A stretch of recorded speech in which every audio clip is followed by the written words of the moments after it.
dan subscribe supaya video saya selanjutnya teman-teman tidak ketinggalan. Terima kasih, langsung saja. Check it out.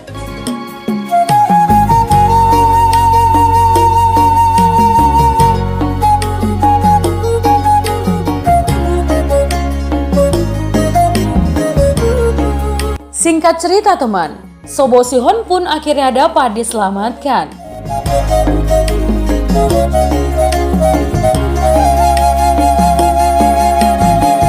Ya, beberapa tahun kemudian di sore hari yang cerah, Raja Parsuratan melihat kedua adiknya perempuan yang tampak akrab. Si Pareme sudah gadis dan Hago Hanaindo mulai remaja. Ya teman, kedua adik perempuannya ini sering sama-sama tidur dengan Sobo Sihon, ibu mereka. Hampir setiap malam keduanya menganyam tikar atau manggaledek. Dan bila sudah larut malam, mereka tidur tanpa menyalakan lampu. Sedangkan untuk menghindari gigitan nyamuk, mereka menutup badannya dengan tikar atau marbulusan.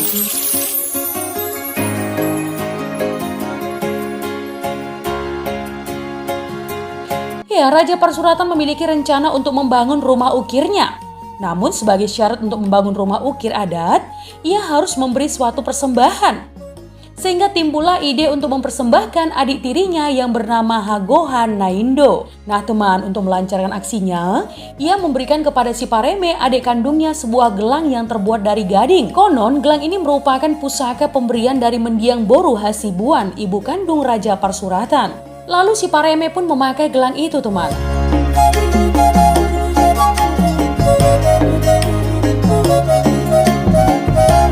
Melihat gelang yang sangat putih dan menyala dalam gelap, Hago Hanaindo tertarik akan gelang tersebut. Lalu Hagohan meminjam gelang itu dan langsung saja memakainya. Iya, seperti biasa mereka menganyam tikar. Setelah malam tiba, mereka tidur marbulusan.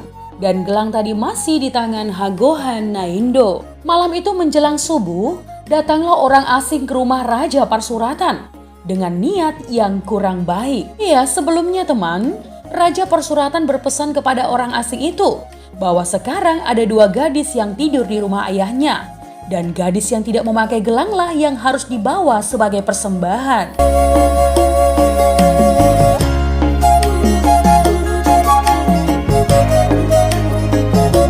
Orang asing itu pun melaksanakan tugasnya. Kemudian si Pareme pun dipersembahkan. Setelah dipersembahkan, tubuh si Pareme diletakkan ke lembah yang tidak dapat dituruni, yaitu di lembah si pintu-pintu atau perbatasan antara Balige dengan si Borong-Borong. Demikianlah rencana Raja Parsuratan berjalan mulus. Namun dia tidak sadar bahwa adik kandungnya sendirilah yang telah ia persembahkan, yaitu adik satu-satunya.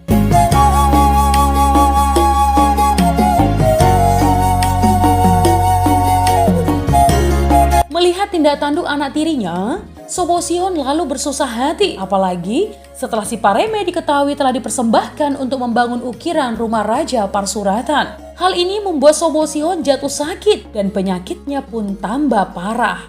Saat penyakitnya semakin memburuk, ia memanggil kelima anaknya. Sedangkan Raja Parsuratan seperti biasa pergi ke sawah. Saat itu teman, Sobo Sihon berpesan, "Janganlah lupakan apa yang telah dilakukan oleh abangmu Raja Parsuratan. Akan tetapi jangan balaskan perbuatan jahatnya, karena hanya Mula Jadi Nabolonlah yang bisa membalasnya. Raja Parsuratan itu adalah abangmu sebagai ganti ayah bagimu. Di mana dia duduk, janganlah kamu menghampiri dia. Dan jika kamu sedang duduk di suatu tempat, kalau dia datang, tinggalkanlah dia. Karena dia adalah ganti ayah bagimu yang harus kamu hormati. Jangan kamu menyusahkan hatinya, walaupun dia menyusahkan kamu. Bila kamu sedang menyalakan api di dapur rumahmu atau di mana saja, lalu asapnya terhembus angin ke rumahnya atau ke arah di mana abangmu berada, padamkanlah api itu supaya dia tidak mengeluarkan air mata karena asap apimu. Jangan bertengkar dengan abangmu. Sebab itu apabila tanamanmu ada yang condong tumbuh mengarah ke pekarangan rumahnya, seumpama tanaman pisangmu sedang tumbuh dan berjantung, maka lebih baik tebang saja itu, daripada setelah buahnya ada lalu diambil oleh anaknya dan kamu tidak bisa menahan emosimu dan bertengkar."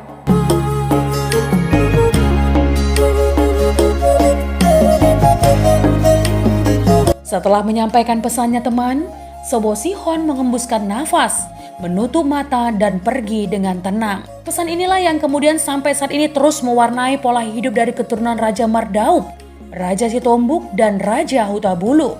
Dan pesan-pesan tersebut sangat dihargai dan dituruti oleh seluruh keturunan Simanjuntak Sitolu Sadaina.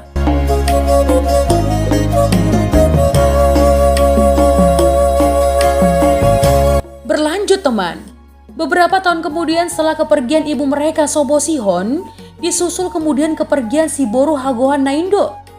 Ya, karena insiden yang dirancang oleh Raja Parsuratan.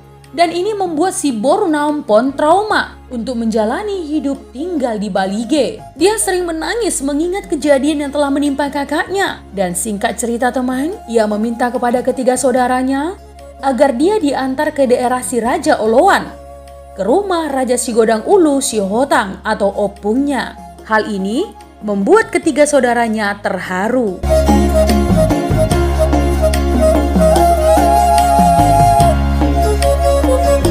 Muncul persoalan, siapa yang akan memasak makanan dan mengurus rumah? Apabila si Boru Naompon pergi, Raja Hutabulu berkata kepada abangnya, "Bukankah dulu abang Raja Mardauf telah ditunangkan dengan Pariban sejak lahir?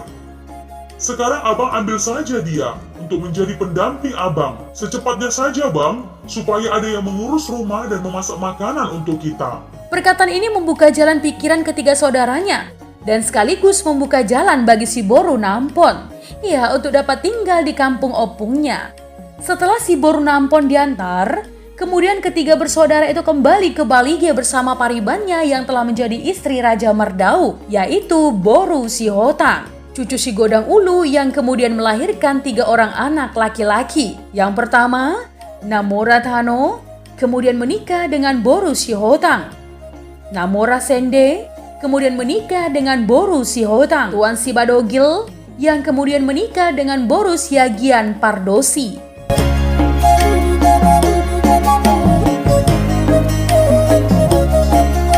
Demikianlah kisah pertunangan antara Raja Mardauf dengan paribannya yang telah dipertunangkan dari lahir dan kemudian berakhir dengan pernikahan setelah mereka dewasa.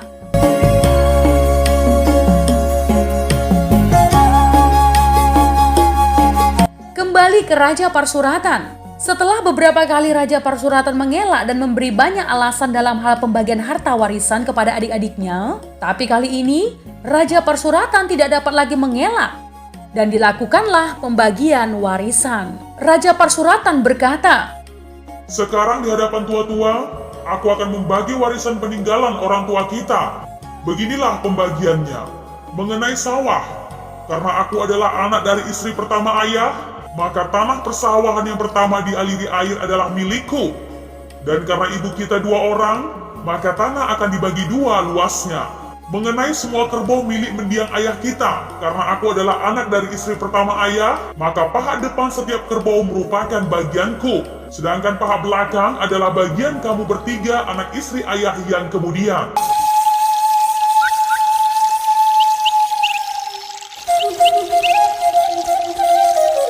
Pembagian warisan itu ditetapkan di hadapan tua-tua kampung. Dan tidak ada seorang pun yang berbicara menentang pembagian tersebut. Nah teman, letak sawah Parsuratan di hulu Aek Bolon. Sedangkan sawah di kampung Hutabulu berada di hilir. Sekiranya musim kemarau melanda, maka kampung Parsuratanlah yang terlebih dahulu menikmati air. Setelah air dipakai, baru kemudian dialirkan ke hilir. Mengenai pembagian warisan ternak, Raja Parsuratan membagi dengan cara lembu dibagi berdasarkan paha depan dan paha belakang. Hal ini dilakukan untuk mengantisipasi ke depan, supaya hanya dia saja yang selalu memanfaatkan tenaga kerbau untuk membajak sawah dan menarik pedati. Sebab itu teman, ia membagi dengan cara demikian.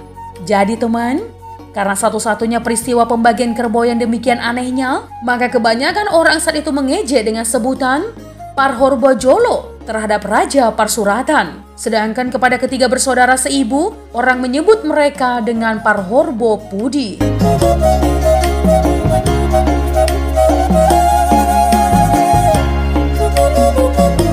Nah teman, itu tadi adalah legenda Parhorbojolo Parhorbo Pudi. Jika ada kesalahan dalam penyampaian, mohon dimaafkan ya teman. Untuk kritik dan saran yang membangun, langsung saja tinggalkan di kolom komentar. Menjadi bijak, menjadi cermat itu penting. Terima kasih teman.